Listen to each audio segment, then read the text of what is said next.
今日我同爸爸整我最中意食嘅紅燒豆腐。我哋首先用暖水浸腍啲冬菇，再用張紙嚟印乾啲豆腐，切細啲豆腐切成12嚿，再切細啲葱，用水沖下啲竹筍，再放埋入邊，燒熱一鑊油，燒到350度，再炸豆腐，炸佢7至8分鐘，至到金黃色左右。好似咁嘅樣呢，又可以撈起佢，然後放埋入邊，爆香啲蒜蓉，再加埋啲竹筍同埋冬菇，炒一炒，再加水，再冚蓋煮10分鐘，再加埋啲豆腐同埋調味料。我哋會用 Kikkoman 嘅漢書湯底，用呢個湯底令到成碟餸呢嘅味道特別好食，加咗一個鹹得嚟又鮮嘅味道，味道好濃縮，所以只需要1湯匙。再用呢個豉油嚟俾一個好靚嘅色水。再加埋呢個 Kikkoman 蠔油呢，加咗啲鮮甜味呢，就真係好正啦。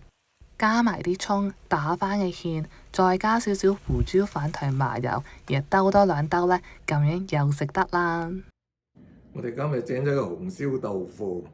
試下味先。豆腐好入味，又健康又好做，你哋個不妨試下。